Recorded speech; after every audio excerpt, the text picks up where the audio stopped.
ये आपने अल्पसंख्यकों की बात की, माइनॉरिटीज की बात की, इसे लेकर भी कांग्रेस का खूब घेराव किया जा रहा है। मन से कह दिया जाता है कि अगर कांग्रेस इख्तिदार में आ जाती है, इंडिया अलायंस इख्तिदार में आ जाती है, तो फिर माइनॉरिटीज के हक में ही काम किया जाएगा। ये ऐसा फासला पैदा करने की जो कोशिश की जाती है, ये इस तरह की बयानबाजी होती है, क्या लगता है इसका असर आवाम पर पड़ता ये दिखता है? बहुत दुर्भाग्यपूर्ण है कि जब हमने 1947 में तय किया कि एक ऐसा भारत बनाना है जिसमें हिंदू, मुसलमान, सिख, ईसाई सब होंगे भाई भाई।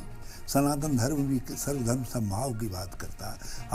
हम वसुधैव कुटुंबकम की बात करते हैं और अपने पड़ोसी से हम घृणा करें, नफरत करें, और जिस एक समाज के एक हिस्से से के खिलाफ दूसरे हिस्से में नफरत पैदा करके आप देश को मजबूत नहीं कर सकते। यदि ऐसे देश मजबूत होता तो पाकिस्तान तो एक धर्म के आधार पर बना था, लेकिन आज पाकिस्तान के 2 टुकड़े हो गए और तीसरा टुकड़ा होने को तैयार है। देश की अर्थव्यवस्था चौपट है।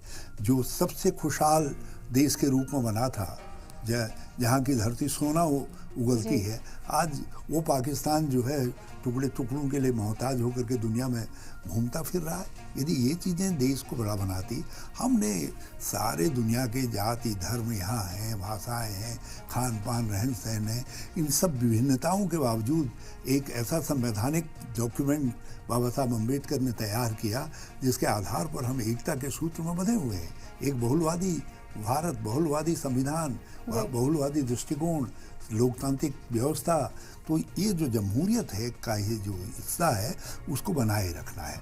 और मुझे बड़ा दुख है कि प्रधानमंत्री जी बड़ी बड़ी बातें करते करते अनंतोगत्वा इस बात में आ गए कि कांग्रेस सत्ता में आएगी तो आपका मंगलसूत्र उतार करके किसी और को दे देगी। किसी और से क्या उनका मकसद है? फिर दूसरी बार उन्होंने ये भी कह दिया कि आपके पास 2 भैंसें हैं तो एक भैंस खोल करके मुसलमान को दे देगी। तो ये कोई, अरे भाई, ये कहते कि रोजगार कैसे देंगे, देश में आगे बरकत कैसे होगी, क्यों रोड मैप बताते देश का आगे 5 साल का जो लोग सुनना चाहते थे, लेकिन अंत में मंगलसूत्र यहाँ शहजादे कहाँ किन किन चीज़ों में आकर के भटक गए प्रधानमंत्री जी जो है।